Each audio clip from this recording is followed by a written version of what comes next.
You think you know the limits of modern science? But certain discoveries challenge everything we believe about cellular memory and the mysteries surrounding our living tissues. Thomas Mercier was an ordinary 35-year-old man who worked as an accountant for a construction company in Lyon, living a peaceful life with his wife Marie and their two children, Emma and Lucas, until that November day when his life plunged into an unimaginable nightmare. The accident had occurred on a rainy Friday evening as he was returning from the office, his car skidding on the slippery road before violently colliding with a tanker truck carrying industrial chemicals. The corrosive flames had ravaged the left side of his body, destroying nearly 40% of his skin and leaving burns so deep that doctors doubted his chances of survival. For 3 months, Thomas had fought between life and death in the burn unit of Edouard Herriot Hospital, undergoing countless surgical procedures and skin grafts taken from his own healthy tissues. But the damaged areas were too extensive to be entirely covered by his own tissues, and doctors had to consider a more radical solution to save his life. Dr. Catherine Moreau, a renowned plastic surgeon, had proposed to Thomas an experimental procedure using skin from a recently deceased donor. This revolutionary technique, developed in Swiss laboratories, allowed grafting external tissues. With a considerably reduced rejection rate thanks to an innovative immunosuppressive treatment, Thomas, desperate to regain a normal appearance and resume his family life, had accepted without hesitation this miraculous proposal that seemed to be his only chance for complete healing. The donor was a 20-year-old young man named Alexandre Dubois, who died in a motorcycle accident 3 days earlier, whose tissues were perfectly compatible with Thomas's. The operation had lasted 12 hours, during which the surgical team had meticulously grafted the foreign skin fragments onto the most damaged areas of the left arm, the shoulder, and part of the torso. The first days following the intervention seemed promising, the grafted skin showing encouraging signs of healing and integration with Thomas's surrounding tissues. Marie came to visit him every day, bringing news of the children and words of encouragement. But she couldn't help noticing something strange in her husband's gaze. Thomas complained of bizarre sensations in the grafted areas, describing constant tingling and an impression that his new skin didn't really belong to him. After 2 weeks, doctors had declared the operation a complete success, the grafted tissues having perfectly integrated without any visible signs of immunological rejection. If this story already intrigues you, imagine what will follow as we have only scratched the surface of this medical mystery that defies all scientific logic. So stay with us to discover how this graft will transform Thomas in a way no one could have predicted. And don't hesitate to subscribe and activate the notification bell, as your support gives incredible strength to our channel. And also think about checking the link in the description to participate in the exclusive contests we regularly organize for our community. Thomas was finally allowed to return home after 6 weeks of hospitalization. But from the first night in his marital bed, troubling phenomena began to manifest. He would wake up startled, convinced he had heard a voice calling him, but Marie was sleeping soundly beside him, and the house was plunged in total silence. The grafted skin on his left arm sometimes seemed to contract on its own, creating visible undulations under the surface that gave him goosebumps. Thomas tried to reassure his family by pretending these sensations were normal in the healing process. But deep down, he knew something abnormal was happening. The first weeks at home were marked by episodes of sleepwalking. Thomas getting up in the middle of the night to wander around the house without any memory of his nocturnal wanderings. Marie sometimes found him standing in front of the living room window, staring intensely at the street as if he was looking for something or someone specific in the darkness. One morning she discovered that Thomas had unconsciously scratched the walls of their bedroom during his sleep, his nails leaving deep marks in the wallpaper. The children were beginning to be afraid of their father, Emma refusing to kiss him. In the morning, before going to school, because of the strange odor emanating from his grafted skin, Thomas himself noticed this particular odor, a mixture of hospital disinfectant and something more troubling he couldn't identify. Follow-up visits with Dr. Moreau continued, and each time, examinations revealed that the graft was evolving perfectly well from a medical standpoint. Yet Thomas insisted that his new skin seemed to have a will of its own, contracting and relaxing according to rhythms he didn't control. The doctor attributed these sensations to psychological trauma related to the accident, prescribed therapy sessions to help Thomas accept his new body. But the sessions with the psychologist only made the situation worse. Thomas becoming more and more convinced that Alexandre Dubois's skin retained memories from its previous life.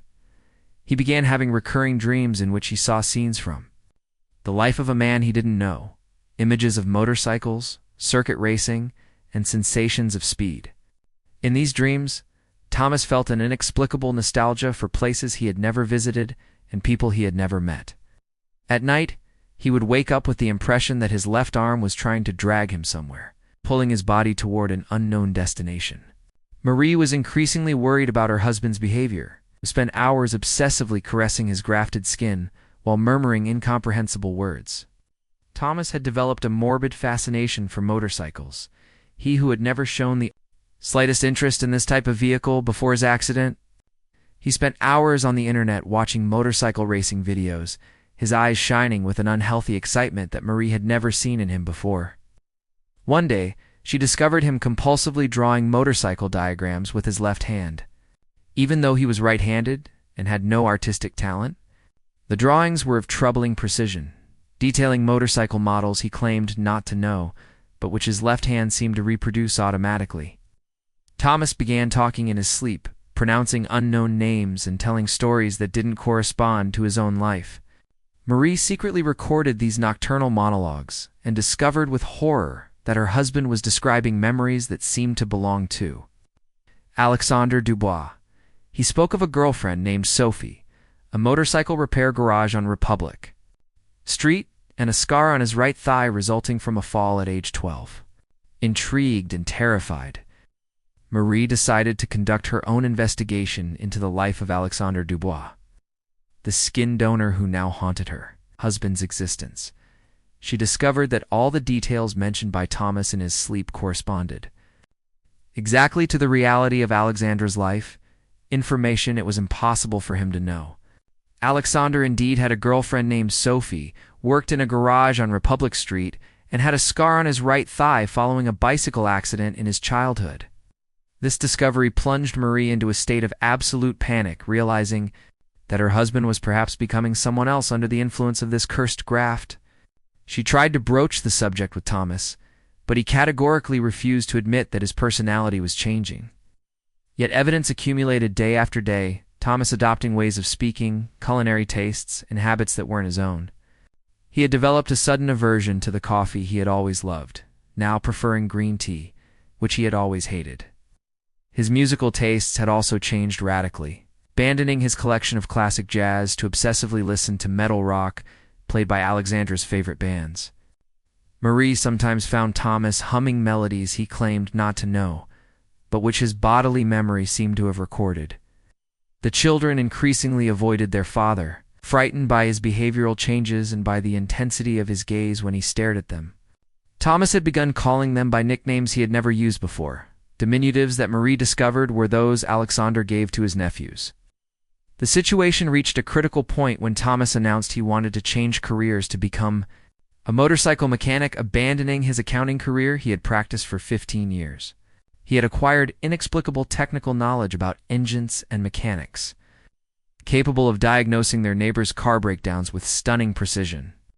Marie urgently contacted Dr. Moreau to explain the situation, but the surgeon refused to admit that the graft could be responsible for these behavioral changes. According to her, Thomas was simply going through a normal existential crisis after severe trauma, and these coincidences with Alexandre's life were just the result of chance. But Marie knew deep down that something supernatural was happening, that her husband's skin retained mnemonic imprints from its previous owner. Thomas began manifesting talents he had never possessed, capable of playing electric guitar with surprising dexterity, even though he had never touched this instrument. His personality was becoming increasingly aggressive and impulsive, character traits that were totally foreign to the gentle and thoughtful man she had married. He would go out in the evening without warning, claiming he needed to get some air. But Marie suspected him of visiting places frequented by Alexandre during his lifetime. One evening, she discreetly followed him and discovered with horror that he was going to Alexandre Dubois's grave at Loya Cemetery. Thomas stayed for hours, kneeling in front of the tombstone, speaking in low voices as if he was having a conversation with the deceased. Marie spied on him from the bushes, terrified to hear her husband apologizing to Alexandre and promising to take care of his girlfriend Sophie. The next day, Thomas announced he wanted to find Sophie to offer his condolences, claiming it was the least he could do toward the donor's family. Marie tried to dissuade him, but Thomas had become obsessed with this idea, consulting the directory and social networks to locate Sophie Martino. When he finally managed to contact her, Sophie agreed to meet him. Touched by this approach she found unusual but benevolent. The meeting took place in a downtown cafe, and Marie insisted on accompanying Thomas. Dreading what might happen during this explosive encounter, as soon as Sophie entered the cafe, Thomas froze completely, his eyes filling with tears and his left hand beginning to tremble uncontrollably. Sophie was a 26-year-old young woman with chestnut hair and green eyes. Exactly as Thomas described her in his dreams, without ever having seen her. The conversation began normally. Thomas, expressing his gratitude toward Alexandre and offering his condolences, but quickly the situation shifted into the strange. Thomas began evoking intimate memories that Alexandre had shared with Sophie, personal details that only her deceased boyfriend could know. He mentioned their first kiss under the Guillotier Bridge, their trip to Rome for their 2-year anniversary, and even the engagement ring Alexandre had hidden in his drawer. Sophie paled as Thomas revealed these intimate secrets, understanding that this man knew aspects of their relationship she had never shared with anyone else. Thomas, carried away by an emotion he couldn't control, extended his left hand toward Sophie's face, while murmuring words of love that Alexandre used to tell her.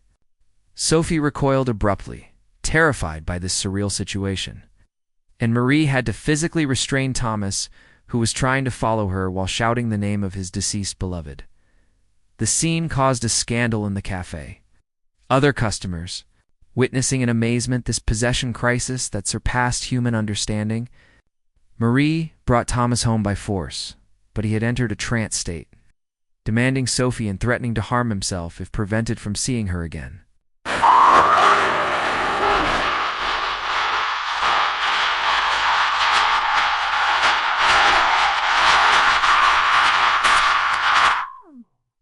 That night was the most terrifying Marie had ever lived. Thomas behaving like a possessed man who was no longer her husband at all. He spoke with Alexandre's voice, perfectly imitating his Marseille accent and using expressions Thomas had never uttered in his life. The grafted skin on his left arm had become burning to the touch, pulsing as if traversed by a supernatural energy trying to escape.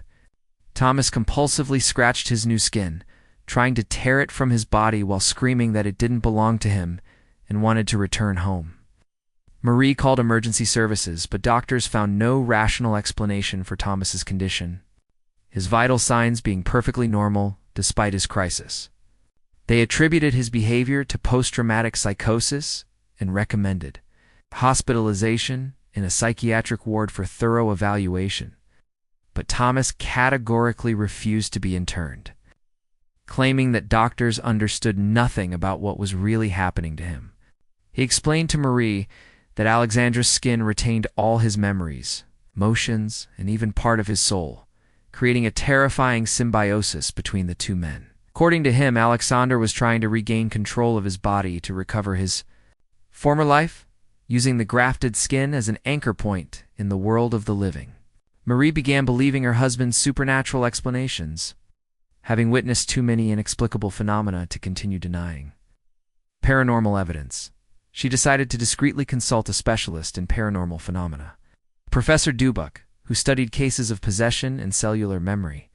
Professor Dubuc explained that certain ancient cultures believed skin conserved its owner's spiritual essence, that grafts could sometimes transfer more than biological tissues.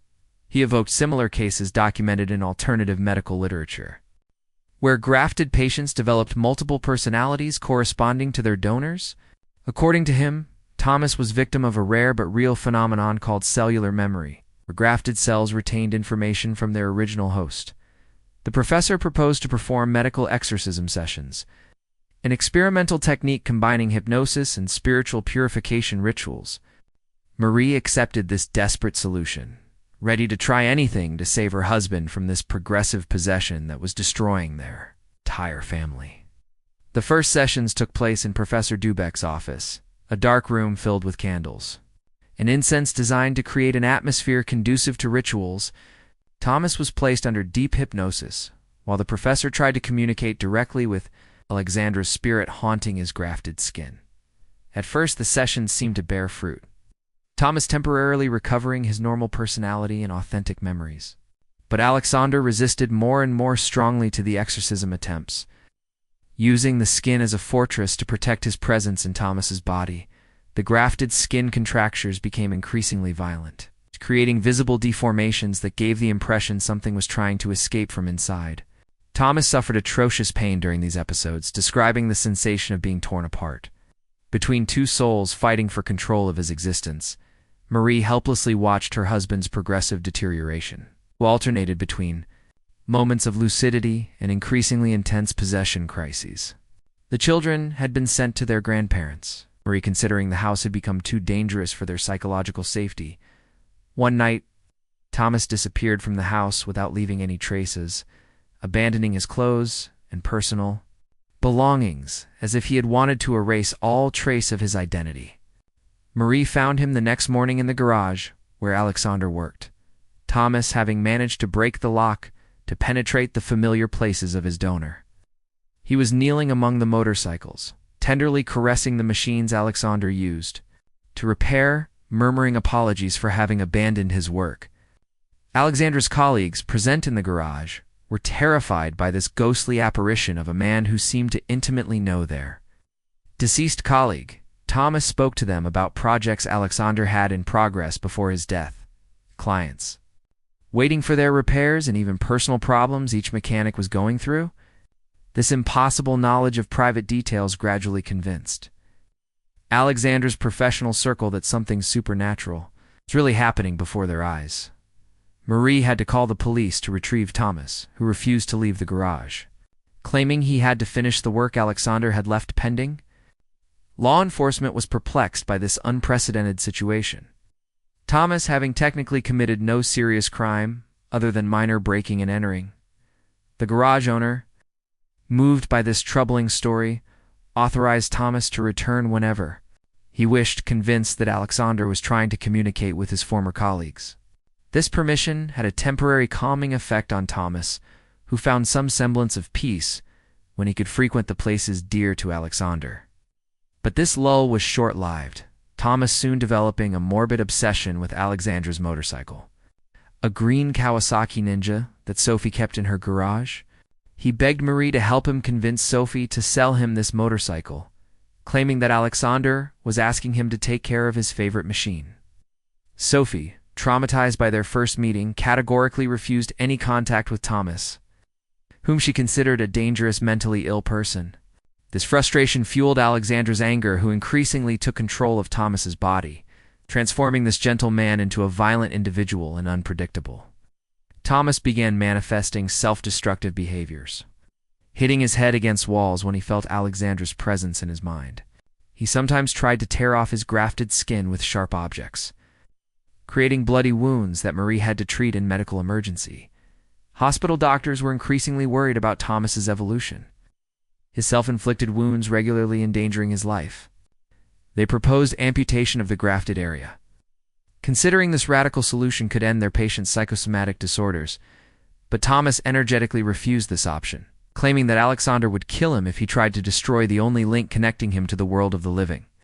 Marie was exhausted by this constant struggle to save her husband, her own mental health deteriorating in the face of this impossible situation to resolve. She consulted numerous specialists, from traditional medicine to alternative healers, but no solution seemed effective against this paranormal phenomenon. Professor Dubek admitted his powerlessness against this exceptional case, Alexandre's spirit being too strongly anchored in the biological matter to be exorcised. He suggested that the only solution might be to allow Alexandre to accomplish an unfinished mission that kept him in the world of the living. According to him, The deceased spirit was perhaps seeking to transmit an important message or resolve a problem left pending before his death. Marie decided to investigate more deeply into Alexandre's last days of life, hoping to discover what could motivate his soul to cling so desperately to existence. She questioned Sophie, garage colleagues, and even Alexandre's family. Gradually reconstructing the puzzle of the young man's final weeks, she learned that Alexandre was going through a difficult period before his accident. Having discovered that his garage boss was embezzling money from insurance by inflating repair bills, Alexandre had threatened to report this massive fraud to authorities, but he died before being able to gather enough evidence against his dishonest employer. This revelation gave new meaning to Thomas's possession, Marie understanding that Alexandre perhaps wanted to complete his vigilante mission through his involuntary host. She shared this discovery with Thomas during one of his moments of lucidity, and he confirmed having recurring visions of accounting documents and fraudulent invoices. Thomas revealed that Alexandre was showing him the location of a secret hiding place in the garage where the young man had concealed evidence of his boss's corruption. Marie and Thomas decided to return to the garage at night to retrieve these incriminating documents and accomplish Alexandre's unfinished mission. They discreetly penetrated the premises and indeed discovered an envelope hidden in the false bottom of Alexandre's workbench drawer. The envelope contained photocopies of falsified invoices, suspicious bank statements, and even audio recordings where the boss admitted his illegal practices. With this evidence in their possession, Thomas immediately felt an appeasement in his grafted skin, the painful contractures significantly diminishing. Marie anonymously transmitted the documents to competent authorities, triggering an investigation that led to the corrupt boss's arrest and the temporary closure of the garage. This posthumous victory for Alexandre had a liberating effect on Thomas, who gradually recovered his normal personality and authentic memories. The grafted skin stopped contracting, and possession episodes became increasingly rare and less intense than before. Thomas explained to Marie that he felt Alexandre's presence gradually fading, as if the deceased spirit was finally at peace after obtaining justice. The liberation process lasted several weeks, Thomas alternating between moments of normalcy and sporadic resurgences of Alexandre's personality. But unlike previous crises, these episodes were now filled with gratitude and serenity rather than anger and frustration. Alexandre seemed to thank Thomas for helping him accomplish his mission, promising to let him regain total control of his existence. The final manifestations were peaceful dreams where Thomas saw Alexandre bidding him farewell, surrounded by golden light symbolizing his passage to the beyond. The grafted skin gradually regained normal sensitivity, Thomas no longer feeling that impression of bodily strangeness that had tormented him for months. Marie observed with relief the gradual return of the man she had married. Even though this experience had profoundly marked their couple, Thomas retained certain talents acquired during his possession, notably his mechanical knowledge, but he now considered them a positive legacy from Alexandre. He decided to actually change careers to become a mechanic, considering it was his way of paying tribute to the man who had shared his body. Sophie finally agreed to meet Thomas a second time, touched by his role in obtaining justice for Alexandre and revealing the garage's corruption. This meeting was peaceful and constructive. Sophie, thanking Thomas for helping her understand her deceased boyfriend's final torments. She even offered him Alexandre's Kawasaki Ninja. Considering Thomas the most legitimate person to inherit this motorcycle charged with memories, Thomas accepted this gift with emotion, promising to take care of the machine as Alexandre would have done himself. The children could finally return home, reassured to find their father in a stable mental state and emotionally balanced. Thomas explained his extraordinary adventure to them in terms adapted to their age, teaching them that sometimes the dead might need help to find peace. This experience had transformed the entire family.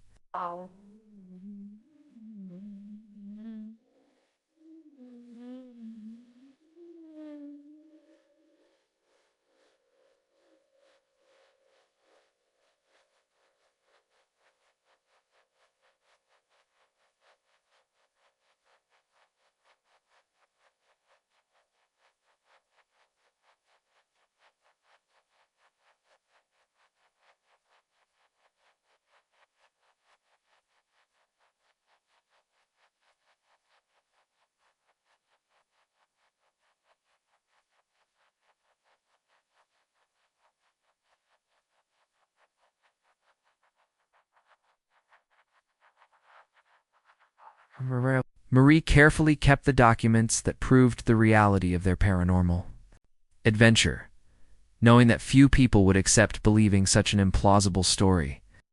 Thomas returned to see Dr. Moreau to tell her about his experience, but the surgeon refused to admit that cellular memory could explain these troubling phenomena. According to her, Thomas had simply lived through a psychotic episode,